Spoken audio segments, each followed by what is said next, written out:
Olá, tudo bem? Eu sou Clarissa De Franco e você está em Órbita dos Sonhos. E hoje nós vamos tratar do sonho de uma sonhadora, né, do gênero feminino. Ela se identifica como gênero feminino. E eu sempre falo aqui do gênero que é importante porque no sonho aparecem figuras femininas e masculinas, né?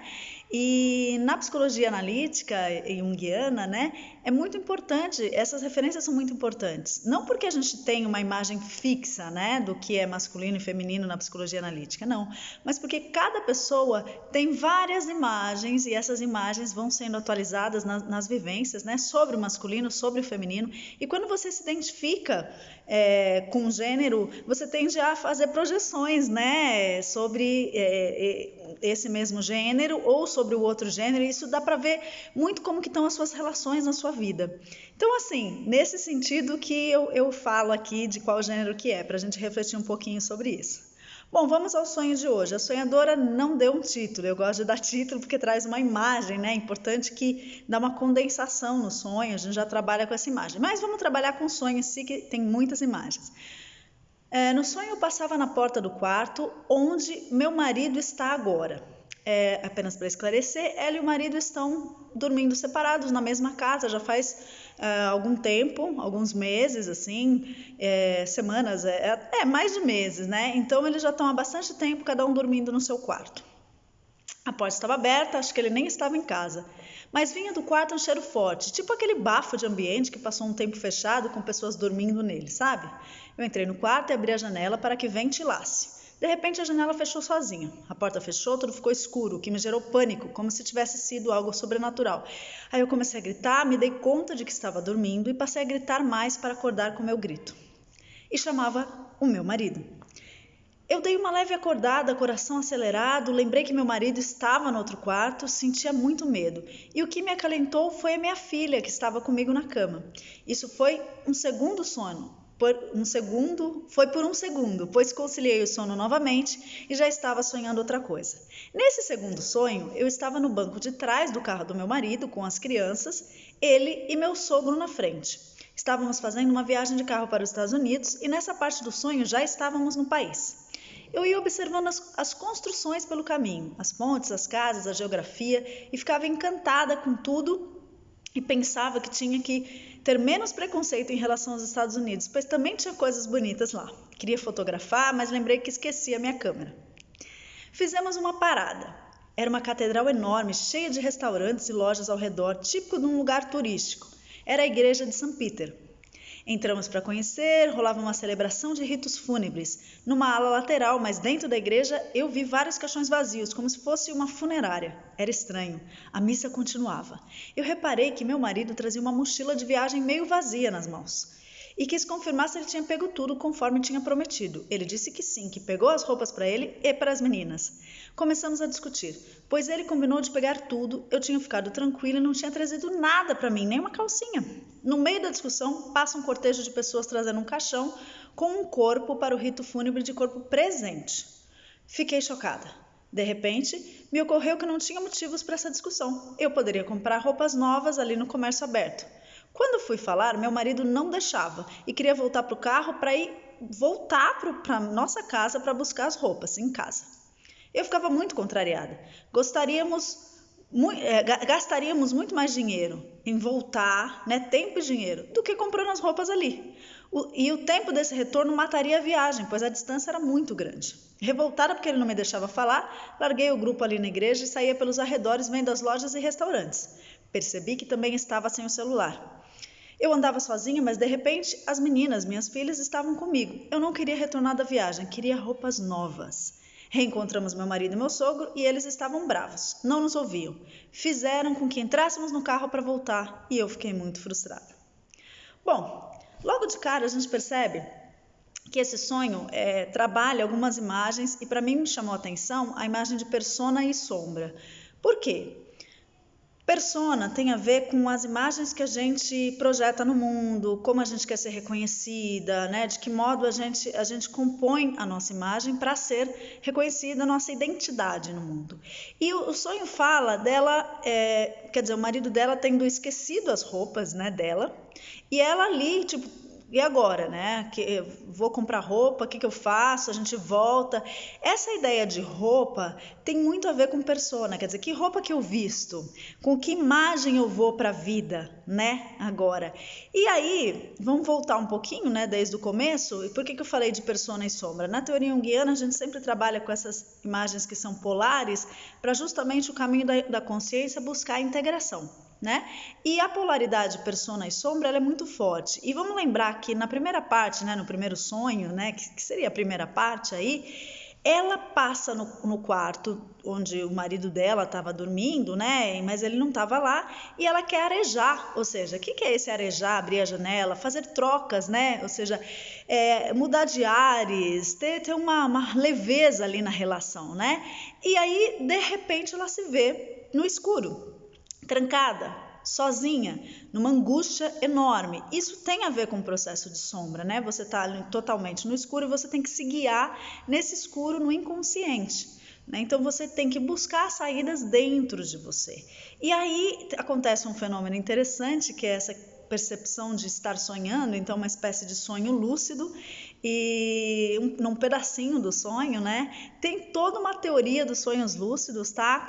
Quando a gente, numa próxima oportunidade, a gente grava um vídeo sobre sonhos lúcidos, porque realmente é uma teoria bem interessante, tem estudos aí de uma Universidade Federal do Rio Grande do Norte, falando sobre justamente como os sonhos lúcidos e essa percepção de que você está sonhando dentro do sonho pode, com treino, né, te ajudar a conduzir uma série de questões, porque você passa a comandar, né, o seu sonho, a fazer inferências no sonho. É bem interessante. Mas enfim, voltando ao sonho dessa sonhadora. Então ela estava ali mergulhada na sombra, no escuro, tendo que achar referências. E lembrando que a sombra, para a psicologia junguiana, não é simplesmente aquilo que está reprimido, né, que é uma coisa negativa, maléfica. Não, tem potenciais criativos ali que precisam ser trazidos para a superfície, né? Para a consciência, para a luz, precisam ser tirados da sombra e integrados na consciência, né? São potenciais criativos, talentos desconhecidos, algo que está ali, que está estagnado e tem que se movimentar e vir para a consciência. Bom, quando ela acorda um pouquinho, ela vê a filha dela, e a filha dela que dá um pouquinho de proteção, paz e tal. Então, de alguma maneira, a filha está funcionando como uma saída, né? É a saída desse quarto escuro. E criança geralmente traz potencial, né? Criança é um potencial de vida, é um potencial criativo. Criança está tudo nascendo, é uma semente. Então, esse potencial criativo que a gente vê na sombra, a gente vê na filha dela como uma saída mesmo, né? E aí, no segundo sonho, é muito interessante. Eles vão viajar. Né? Viagem é sempre um deslocamento espaço-temporal, ou seja, um deslocamento da consciência para você viver novas experiências, fazer novos aprendizados. Né? E nesse deslocamento, o que essa sonhadora faz? Ela dá para o marido o poder de decidir com qual persona, com qual imagem, com qual papel, como a identidade dela vai ser reconhecida no mundo. Por quê? Porque o marido dela que estava fazendo a mala dela. É claro, gente, que isso é corriqueiro, às vezes a gente faz a mala do marido, o marido faz a nossa e tal, mas é emblemático que no sonho, esse é um ponto central do conflito. O marido esquece as roupas dela, né? Ela não tem roupa, ela não sabe com que persona ela vai para o mundo, né? Ela está ali na viagem, né? Nesse momento de transição da consciência, espaço-temporal, ela está sem uma identidade, ela não sabe como ela vai se apresentar, ela está vulnerável nessa apresentação para o mundo, porque ela deixou isso nas mãos do marido dela. E aí ela entra num puta conflito, desculpa o palavrão, mas ela entra num conflito enorme do tipo, o que a gente vai fazer? A gente vai voltar, daí a gente perde a experiência, quer dizer, tem todo um drama ali familiar envolvendo nessa construção de identidade, né? Porque ela deu poder demais para o marido e o marido, enfim, nessa trajetória falhou. De todo modo, dar poder para o outro de uma questão que é muito individual é problemático. Bom, aí o que acontece? No meio do sonho eles estão lá na igreja, né? É uma igreja São Peter.